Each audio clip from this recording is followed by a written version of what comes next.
From Morningstar, I'm Jeremy Glazer, and welcome back to our Individual Investor Conference. In this hour, we're going to talk to 3 Morningstar specialists and get their best investment ideas today. First up is Russ Kinnell. He's our Director of Manager Research here at Morningstar. We're going to talk about open-end and active mutual funds. Russ, thanks for joining me. Good to be here. So let's talk a little bit first about active management generally before we get into some of your best ideas right now. There's certainly been a flood of assets flowing towards more passive funds, those that track a broad market index. What's the case for active funds? Why should investors still be trying to pick managers? Yeah, I think there's a few reasons you still want to hire active managers. One is obviously there's a potential for outperformance. They can be different from the market in a good way. We do know there are some very good managers. And again, if you do that combined with a low-cost active fund, the hurdle's a lot smaller. So they can add value either through outperformance or through risk management, making a fund less risky than the market.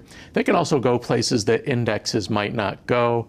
A lot of the fixed income area is very hard to index. And even where it isn't, for the bar cap ag, which is the broad bond market index, that's a very government heavy index. So active managers you see are typically more heavily weighted in corporate bonds, mortgages, and other things that are outside of that. So there are a number of ways that an active manager can bring value to the table. But if an active manager doesn't look like an index, it means you could get some unusual returns. Recently we've seen some issues at Sequoia, for example, for a concentrated fund. How do you think about those risks when selecting an active manager? That's right. I think with the concentrated fund, you want to understand what the risks are, and I think it's also about position sizing. So if I've got a really focused, very volatile fund, I'm not going to make it a 10% position.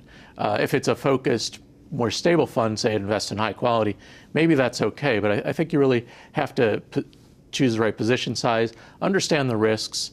If it's a more volatile fund or a more focused fund, really think long term. This is if you've got a fund that's got 25 stocks, do not buy it for the next 3 years, buy it for the next 10 years. A fund like that's going to have some major ups and downs, and you have to understand those risks and be patient enough to get the benefits. Otherwise, you're probably not in the right fund. So talking about what kind of funds investors are buying right now, we look at these fund flows. What's that data showing you? What's popular with investors right now? Yeah, well, what's not popular is U.S. equity funds. They're getting heavily redeemed, but on the flip side, people are still interested in bonds. They're still interested in foreign equity, both passive and active. Within U.S. equity, it's very much skewed towards passive and ETFs. We saw an interesting move in the middle of the first quarter. High yield had been getting killed, and all of a sudden flows started reversing. And high yield's one of the more interesting flow metrics because the flows seem to shift. We saw in 2009 money zipped back into high yield faster than it did into equities. I think when yields get better, when yields get higher, money comes in, and so we actually saw high yield switching from being out in outflows to inflows about a month and a half ago. So let's look at some of your best ideas right now then. The first up is Artisan Global Value Investor. Why is this a fund you think investors should consider? Yeah, it's just a great fund. It's run by Dan O'Keefe and David Samra, who used to work for Harris, which runs the Oakmark funds. And it's a sort of similar strategy, a focused, value-oriented portfolio. They really look for sort of high quality, where high quality and value meet. They don't like a lot of debt. They like well-run companies. In the previous financial meltdown, they were very light in financials. I own the fund myself. Both managers have more than $1 million of their own money in the fund. So just a great focused portfolio. I like the fact that they had previously closed because it means they're really watching out for shareholders. And the ticker on that is ARTGX? That's right. Okay, and next, and also an Artisan fund, Artisan Value Investor, ARTLX. What do you like about this one? Right, this one I think you have to look a little harder to find the appeal there. Since its inception in 2006, it's slightly ahead of the category, a little behind the index, so it doesn't sound real appealing, but we like George Sertle and the value team there because they've done a very good job with longer track records that are in small cap value and in mid cap value. This is their large cap fund, and it's underperformed lately because they've got kind of a energy materials bias, which of course up until the last month or so has worked against it. But I like these sort of funds that have slumped a little bit, have a lot of good characteristics, good managers, good strategy still working for them. So how would you use a fund like this? Is this a core holding? Is this more of a satellite holding? What would be a good position size? I think it's a core holding. I wouldn't make it a huge holding, but I think it's a good core holding because it's a nice representation of value. It's concentrated. It's not as concentrated as, say, a fair home fund, but it is relatively concentrated. So I think it's a good way to, say, get exposure to value. I wouldn't make it my only large cap holding. I'd want something in blend or growth or maybe both, but it's a nice core holding. So let's talk about BBH Core Select, BBTEX. Why is this on your list today? Yeah, so this just reopened March 9th because it had about 1.7 billion in outflows. So for me, outflows sometimes tell me, oh, this is kind of good. It's a good contrarian play. Again, a really good focused fund. I think it works pretty well as a core holding despite being focused because they're looking for companies with sustainable competitive advantages, decent valuations, and historically, this is a fund that's its holdings are stable enough that it rarely really gets smacked hard. But if you look at that track record, it's just outstanding. And I've been wanting to buy it for a while, but now it's reopened, so you can. So a lot of appeal there. And then the Vanguard Total International Stock Index, that's VTIAX. Now we're talking about index funds. Why is this your preferred way or a preferred way to approach this part of the market? Yeah, you asked about active funds. I think sometimes people think maybe we just like active funds, but in fact we like both. We have gold ratings on both kinds. I have both in my portfolio. This one has a little bit of contrarian appeal because it's actually underperformed the foreign large blend peer group over the last 3 and 5 years, and the reason is its index has a 20% emerging markets weighting, which makes it a heavy emerging market weighting relative to peers, which means it's underperformed. But 12 basis points, really broad exposure, everything you look for in an index fund. And I think foreign index funds are often overlooked a bit. So I think it's a good one worth taking a look at. So we actually have a question from a user on index funds who has a question about the medalist rating. We say that a medalist is going to outperform its category over time. But how does that make sense in the context of an index fund if it's going to give you the market return? What does it mean to have a medalist index fund? What are our expectations for it? That's a great question. That's right. Obviously, with an index fund, we don't think it's going to beat its index. That would be great, but that doesn't often happen. We think it's very likely to outperform its peer group. If it's a gold, that means we think it's the best in class within its index. So an S&P 500 fund that rates gold is going to be one that is well run and is low cost. So we look at how has the fund been run over time. There are funds that have had some hiccups, not so much with an S&P 500 index, but some that track bonds and others have had some issues. But also it just comes down to cost. So the very cheapest, the best run are going to be gold. And others may have some structural issues. We look at, are there some problems with the index they follow, or maybe that's a little more limited, so that might make it a silver or bronze. But so it's similar in terms of how we think about it versus the category, but obviously the performance versus its own index does not come into the equation. So your final pick today, before we get to some more user questions, is Wasatch Core Growth, WGROX. It's another gold-rated fund. Why do we like this? Right, so this is maybe a little less contrarian. It's actually got some pretty good performance, but we just raised it from silver to gold, which we only do that a few times a year, so I think it's really worth highlighting. JB Taylor's just done a great job looking for companies with competitive advantages, but kind of the steadier side of small cap growth, and that's made it a pretty steady performer. Wasatch really is a great small cap specialist, and he's just kind of consistently added value. He's got over $1 million in the fund. So just a really good fund, and there's no new dramatic news that's happened. It just kind of the fund's performance has kind of consistently impressed us, and we just felt like, yeah, it really deserves to be a gold-rated fund. So we're going to get to some questions. I will remind users they can send in their questions to miic@morningstar.com, and we'll try to get to as many as we can. The first one here is just asking your opinion on these flexible go-anywhere bond funds. We've been mostly talking about equity so far. These unconstrained bond funds, what's your opinion of them, and do you think they have a place in a lot of investors' portfolios? We talked about position sizing with focused equity portfolios. Same thing with these go-anywhere bond funds. Don't make them a big part of your holdings, especially if you've got if bonds are a big part of your overall stake. I don't think you want this to be a big part of that because that flexibility is a hard thing to make work. I think it was mentioned earlier in the fixed income panel, it's just hard to really make all those macro calls right. And generally, the record's been pretty disappointing, which is why you saw funds like PIMCO Unconstrained go from huge inflows to huge outflows. We've got that fund rated neutral. Just the record is not that great because they have that flexibility, but in general, that flexibility works against them. So I would say that they're useful, but don't go nuts with them.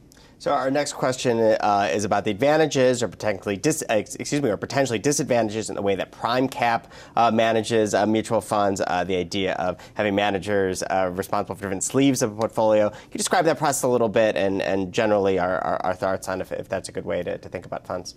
That's right. Prime cap emerged from the American funds mold, so you have these managers operating separately. So as a result, particularly the bigger prime cap run funds tend to be a little diffuse. They don't have huge biases, but what matters is the managers and the analysts on those funds are just outstanding stock pickers.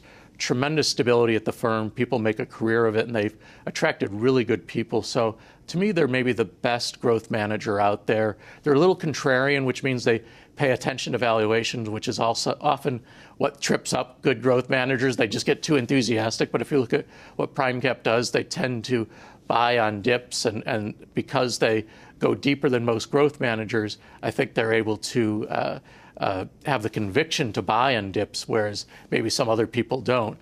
So the record is outstanding.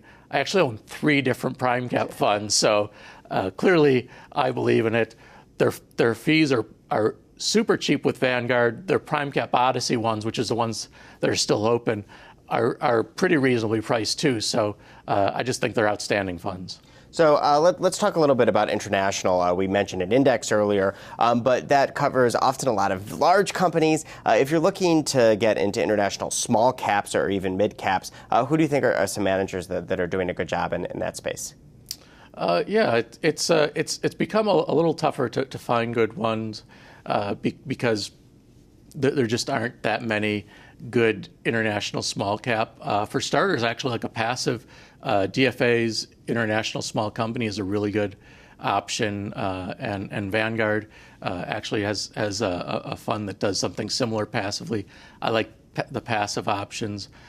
Columbia Acorn does some good things, but the Acorn's been a little challenged, so there are some issues there. So there's not that many really good foreign small cap funds, unfortunately. So as a follow-up maybe to both the bond panel that we had earlier today and our discussion now about picking an active bond fund, other than cost, what else should you be looking at for just kind of a core bond fund manager? What are some of the attributes that should be on your radar screen? Well, you want a proven manager with a lot of depth. So you want someone who's got a really good long-term track record, but also some depth.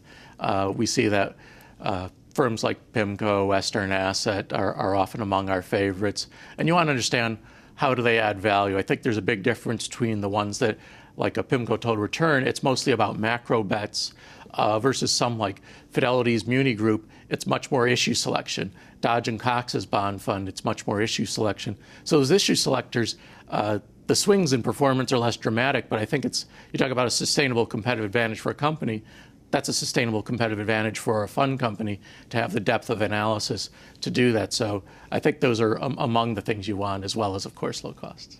So I have a question about manager changes. When you do see a manager change in a fund that you own, that is obviously a risk of active management. How do you think about that? What's the best way to assess if the new management team is going to be able to continue the strategy or continue the reason that you bought the fund in the first place? Yeah, it's actually every month in Fund Investor, I have a little section of Fund Investor devoted to my take on the latest manager changes. And it is a thorny issue. I think you want to understand how much did the new manager have to do with the fund's past success? How experienced are they? Do they have a track record doing this strategy, even if it wasn't at that fund? If the answer to those is yes, then maybe you want to hold on.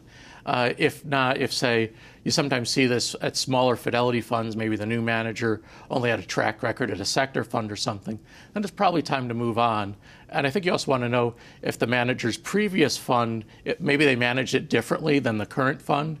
So in a case like that, I'm going to want to watch it really closely to see, is that how they're really running it? We saw this turnover at Columbia, where the value and restructuring fund went from a value manager to a growth manager.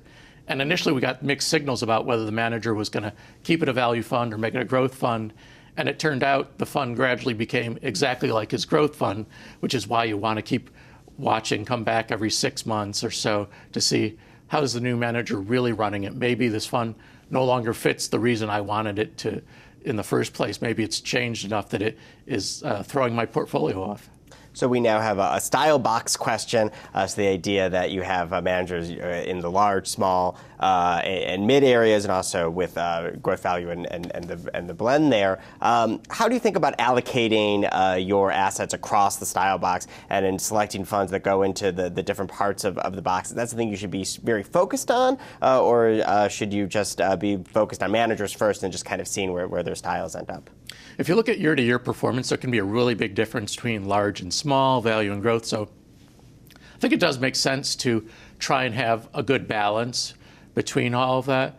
But at the same time, I don't think you want to get so extreme that you feel like you have to precisely dial in, say, match everything perfectly or precisely match the Vanguard total stock market. You know, I think it's okay to have some differences. Most active managers are not going to be in one of those 9 grids entirely. They're going to be spread out among a few. So you want to look at Morningstar.com's portfolio tool. Put all of your holdings together, see how that all fits together. Do I end up with any unintended bets? Say, I've got way more in value or I've got way more in tech. And in a case like that, then maybe I want to make a change. And you can run any potential addition through that. So I want to be in the ballpark, but I'm not rebalancing to try and keep everything super precise, because I think that's needlessly precise. I just think you want good balance. So we have a question from Howard about expenses, and he says that some of the funds we've talked about today do have expenses over 1%. How do you know when it's you can justify a higher expense than active management? When do you know that you're getting that value there? Yeah, it's a really tough question. I think you're right. Some of those were over 1%. I think you want one that's ideally at least below average for the peer group. Occasionally, I'm willing to make that sacrifice if I think they're adding a lot of value. Maybe they're keeping the fund smaller in assets in order to add greater value, in order to maintain the integrity of their strategy. And that might mean that fees don't come down quite as much. So I think occasionally, but I think you want to have a very high bar. Generally, low costs are a great predictor. That's why I have passive funds in my portfolio too. It brings that total cost down. So occasionally, maybe buy an average fee fund, but don't do that too often. We mentioned PrimeGap. There are a lot of really good active funds for low cost. Vanguard obviously has a lot. Fidelity has some. American Funds has some. T. Rowe has some. So time for one last question. I know that when we look at the most research stocks on Morningstar.com, Vanguard Dividend Growth, VDIGX, is up there almost every single week. Can you just talk to us a little bit about your thoughts on that fund? I love this fund. We rate it gold. I was just talking about great low-cost, actively managed funds. This is one of the best. What's really intriguing about it is dividend growth means you're buying a company that is paying a dividend, but has the potential to grow that. And in order to do that, that means the company has to have both growth potential, but also a decent balance sheet. They're not overly indebted, or they wouldn't be able to grow that dividend. And what that meant was the fund held up really nicely in 08, 09, which was all about debt. Companies with bad balance sheets got crushed, but a fund like this clearly showed it had some additional defensive characteristics. They're a little different from, say, Vanguard Equity Income, which is more heavily tilted towards yield. And so I think that's a really nice fund. I think this is the definition of a good core holding. Well, Russ, thank you for joining us on this snowy Saturday here in Chicago. I appreciate you coming out. Sure. And we'll be back with Ben Johnson, our Director of Global ETF Research, in just a moment. And welcome back to our picks panel. I'm joined by Ben Johnson. He's our Director of Global ETF Research, for his thoughts on the best ETFs to buy today. Ben, thanks for joining me. Glad to be here, Jeremy. So let's talk a little bit about passive management. We talked to Russ, obviously, about why active management makes sense sometimes, but he said that indexing makes sense sometimes as well.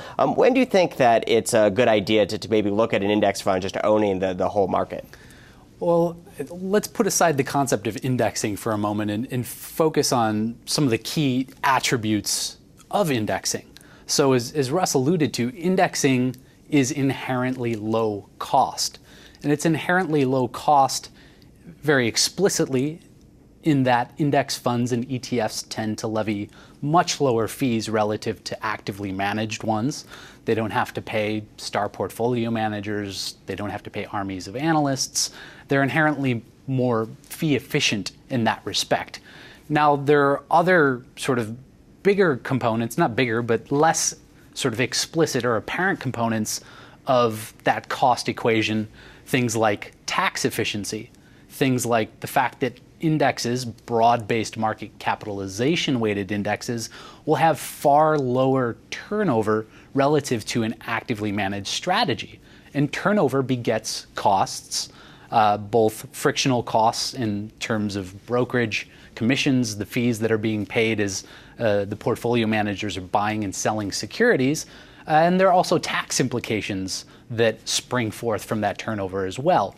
So whether it's indexing or whether it's active, costs matter perhaps more than anything else, and index funds are just inherently cost efficient to the extent that they have low fees, they have low turnover, and as a result tend to be more tax efficient relative to actively managed funds. But not every index and not every ETF are created equal.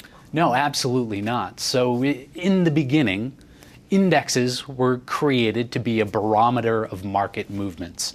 They were designed to be printed across the top of the fold of the Wall Street Journal, the Financial Times, to tell us what is going on in the markets at large. Only subsequently, in 1975, were indexes the raw stuff, the blueprint for funds. So the first retail index mutual fund was launched by Vanguard's Jack Bogle in the mid-70s. Now, indexes have evolved quite a bit since the days of the Dow Jones Industrial Average and the S&P 500. And most recently, what we've seen is that indexes increasingly have active bets embedded in them. And this is a category that we at Morningstar refer to as strategic beta, which in its essence is really a new form of active management. These are indexes that by design have an active bet or bets embedded in them, but then they're implemented passively, just like a total stock market index or a total bond market index. So not all indexes are created equal, and sort of the differences, the heterogeneity of the index universe has grown exponentially with time. So security selection, still important in ETF. You can't just buy something that maybe the name sounds like the part of the market that you want. So let's talk about some of those ETFs that you like.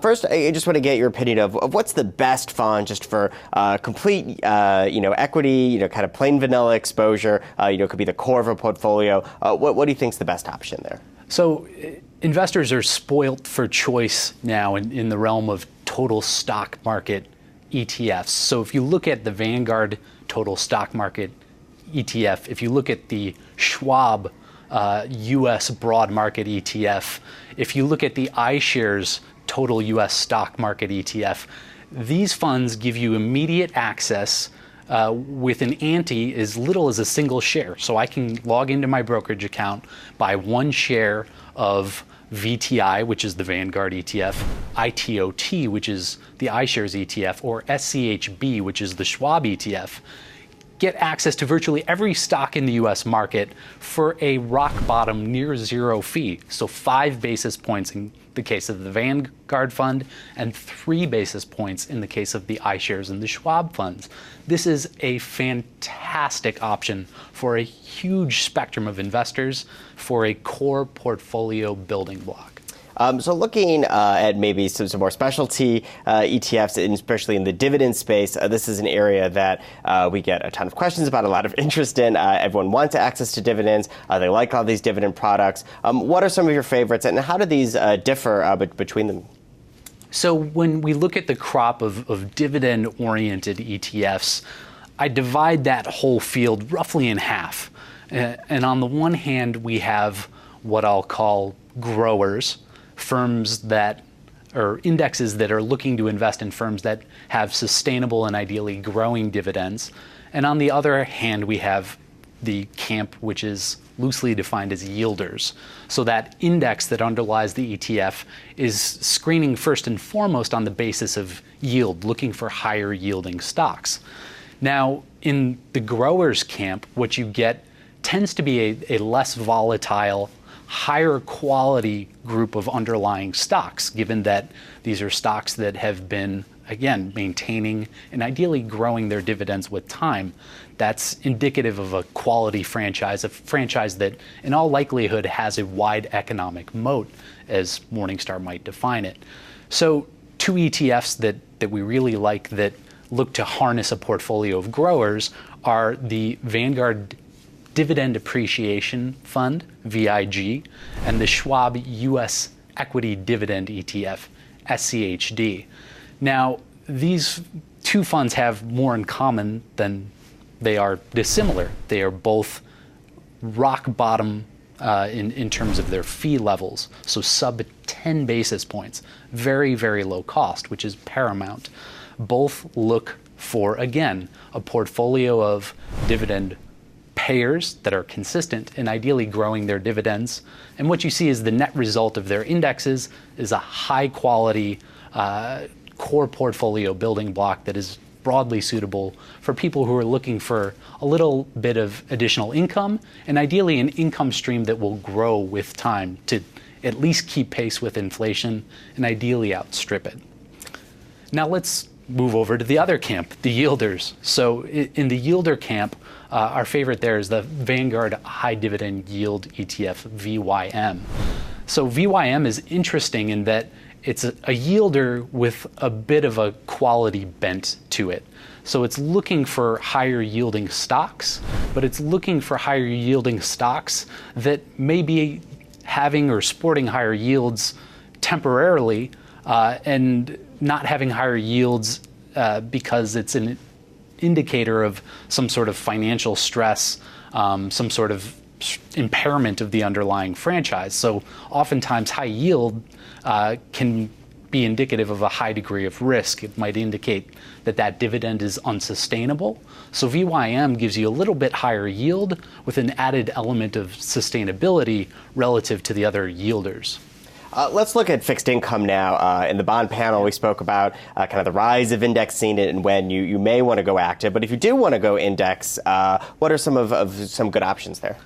So the counterparts to the VTIs, the ITOTs of the world would be broad-based, highly diversified market capitalization bond ETFs. So the Vanguard Total Bond ETF, BND, and the iShares Aggregate Bond ETF, AGG, can easily be paired with one of the total US stock market ETFs to provide in the sort of appropriate combination for your risk preferences, your time horizons, et cetera, a 2-fund portfolio. It can really be as simple as that. You can have a very well diversified, very low cost, very tax efficient portfolio by simply putting 2 of these ETFs together, be it 80-20, 70-30, 60-40, whatever makes the most sense for you.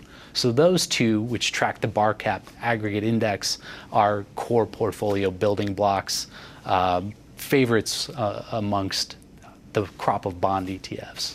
Let's look at some of the strategic beta ETFs we talked about before. These are the funds that are making more of an active bet. Are any of these reasonable holdings, or is it more of a marketing spin in discussion of some of these factors? There are elements of both. So strategic beta, or what others call quote-unquote smart beta, is certainly an arena that has had a lot of marketing spend behind it, because all of the white space has been covered off in the land of ETFs.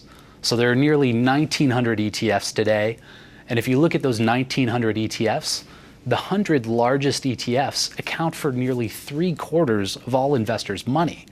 So investors are in most cases keeping it very simple and keeping it very cheap. So asset managers have sort of looked to cover the waterfront, and the little real estate that's left is in increasingly exotic, more complex, more active, as is the case with strategic beta, fare. So the underlying index might not have a lot of live track record. There's no such thing as a bad looking back test here. And that's something investors should approach with a very healthy degree of skepticism, because not all of these funds will fare well. And certainly you're not going to see one that in hindsight has performed poorly, because all the bad looking back tests were killed before they ever saw the light of day. So what are some of your favorites there? So one of our favorites amongst the broad-based U.S. equity strategic beta ETFs is the Goldman Sachs Active Beta U.S. Large Cap Equity ETF, and the ticker for that is GSLC. Now, at the top of the list of our likes for this fund is its fee.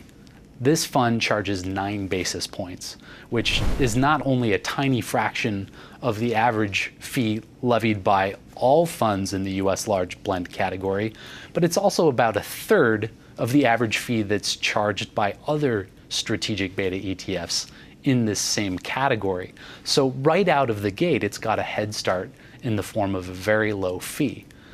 Further to that, it makes a diverse set of bets across a number of different factors that we believe in, that have been vetted by academics and others, and these bets are muted.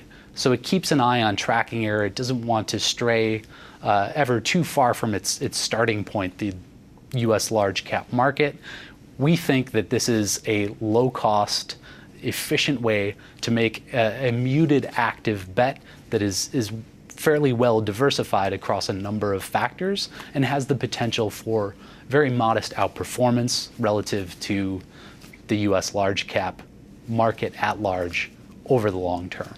Maybe we only have a few minutes left, but I do want to get to some reader questions. The first is from Helen, who wants to know your thoughts on the Japan equity and the hedged Japan equity products that have been quite popular. So there has been an absolute sort of mania within all things currency hedged, because going long Japanese stocks and short the yen, going long European stocks and short the euro is a trade that's worked fairly well over the course of the past few years. Now, certainly currency is a risk embedded in investing in overseas equities, but it's one that tends to wash out over long time horizons. So if you look at a very long stretch of time, there's really not much, if any, net benefit to hedging currency exposures. And there is a very minimal likelihood that you will effectively time currencies. So swapping from a hedged to an unhedged currency or Japanese equity ETF.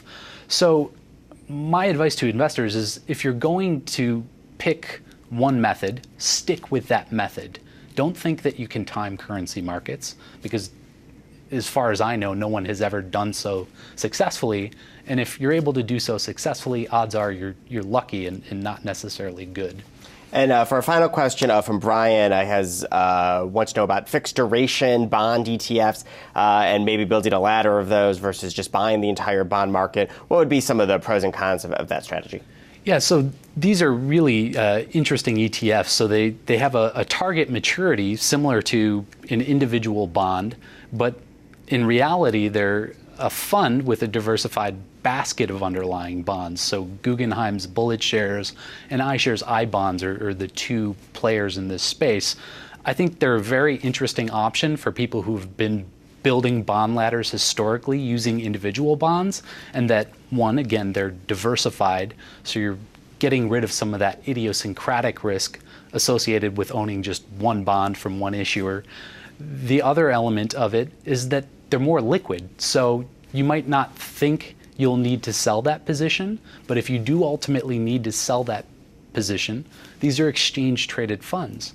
So the exchange, there are other investors out there on the exchange that are there to provide you liquidity that will buy that for you, and the cost of that liquidity is much lower relative to owning the individual bonds. So I think these are great building blocks, great substitutes for individual bonds in building a bond ladder. Matt, thanks for your picks today. Thanks for having me. And please stay tuned. Next we'll have Elizabeth Collins, our Director of Equity Research for North America, with her stock picks. Welcome back. I'm now joined by our final panelist, Elizabeth Collins. She's the Director of Equity Research for North America. Elizabeth, thanks for joining me today. Jeremy, thank you for having me. So let's start by looking at the stock market as a whole, looking at valuations. The first quarter was a bit of a roller coaster, but now that we're into the second quarter, where do you see valuations as a whole right now? Sure. So Morningstar equity analysts cover about 1,500 companies globally, and based on our fair value estimates for each of those companies and then looking at the market overall, we think that the market is slightly undervalued, trading at a discount to our fair value estimates. So based on that, we think that the market is slightly undervalued, price to fair value of about 0.992. So not a enormous discount, but when you look across sectors, are there some parts that look more undervalued, less undervalued, or is it more even? No, there are definitely wide divergences. So the most undervalued sectors right now are consumer cyclical, financials, and healthcare. And then in fact, for basic materials, we think it is a somewhat overvalued sector. And then we like to also look at competitive advantage, things like your long-term competitive advantage, economic moats. When you look at valuations across that, are wide moat stocks selling at a discount versus narrow moats or no moats, or is that not a very prominent part of the valuation picture right now? We don't see any major themes as we have in the past where we say that, quality is, you just can't find quality at a discount right now. The only thing that's cheap are really not very high quality companies. But right now, the picks I'll be discussing with you come from both narrow moat and no moat universes.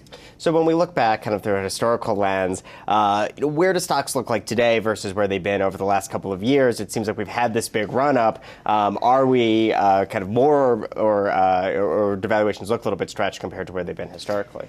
Compared to the end of 2015 through the first part of 2016, stocks did become more attractive. In more recent times, throughout 2015, we were saying that the market was maybe just a scotch overvalued. So let's go ahead and look at some of these stock picks that you brought with us today. The first, kind of a mid-market investment bank. Can you talk to us about this company? Sure. Stifel Financial. So again, mid-market investment bank. They also have a major wealth management division.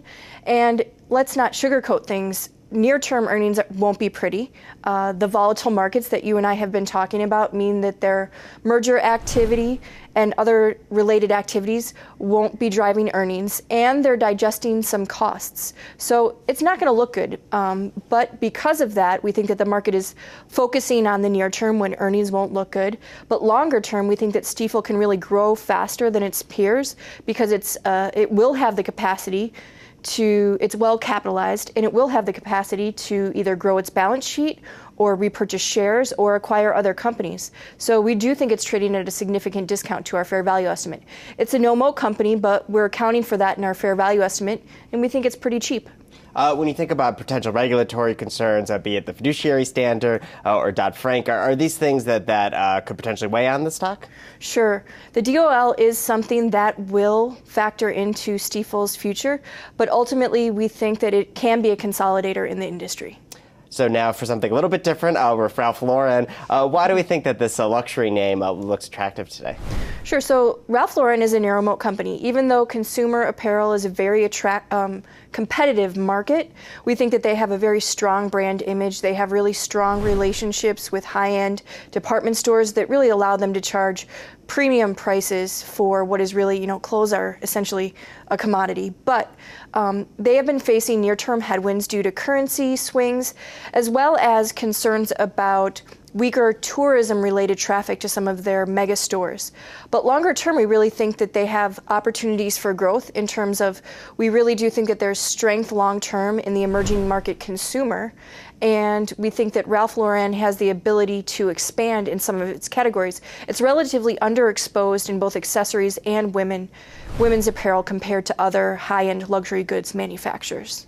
We have a question here that's probably relevant about the difference between wide and narrow moats. I know that can be a little bit complicated. Can you just walk us through how those things differ? Sure. So taking a step back for a second, an economic moat is a sustainable competitive advantage that allows a company to generate returns on invested capital that beat the weighted average cost of capital for an extended period of time, despite competitors trying to attack the company's markets. And for a wide moat company, we think that those returns will last for at least 20 years. And for a narrow moat company, we think that the returns can last for 10 years. So let's move on to a few more picks. These next two are from the healthcare industry, from the drug industry. First is Vertex. Why is this trading for such a discount? So Vertex plays in the cystic fibrosis market, and that is a serious affliction that has a relatively small population globally. And since it's such a serious condition, and Vertex has some therapies that can really help people living with cystic fibrosis, they can charge attractive prices for these drugs. And we really think that growth is still ahead of the company because one of their more important drugs was recently approved in 2015. And how about BioMarin? BioMarin, they are also a player in rare diseases, and they have a wider set of drugs, still narrow, it's not big pharma, but we think that they have a narrow moat, again, owing to the fact that they're serving limited populations, which means that they have some pricing power. They also work in enzymes to treat these rare genetic disorders, and enzymes are harder to manufacture, which is another way that barriers to entry are created.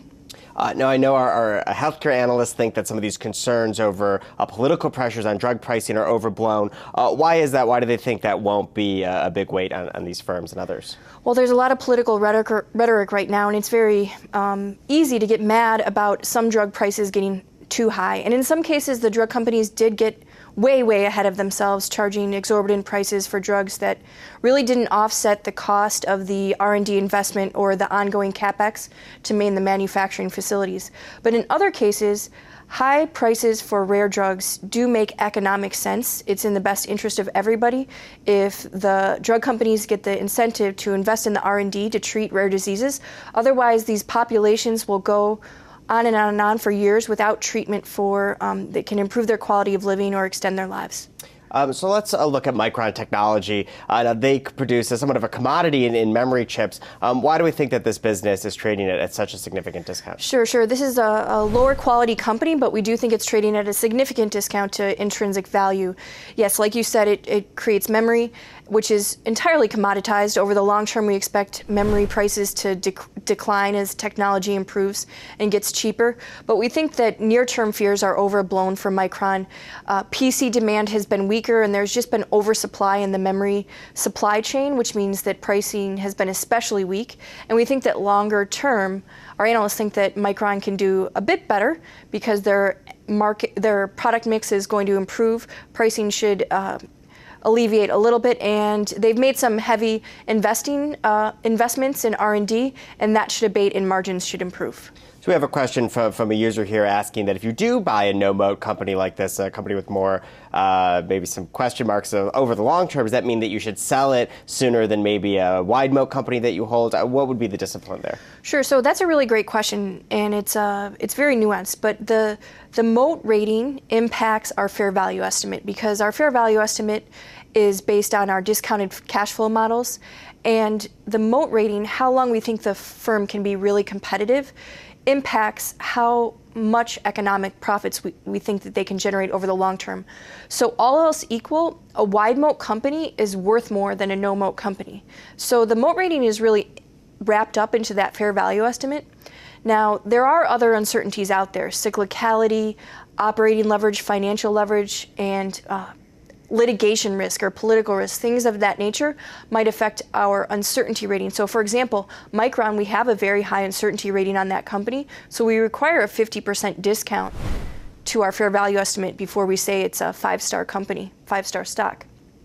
And so with all that said, I would say that we think of it as the uncertainty rating affects the margin of safety, and the moat is already wrapped up in the fair value estimate.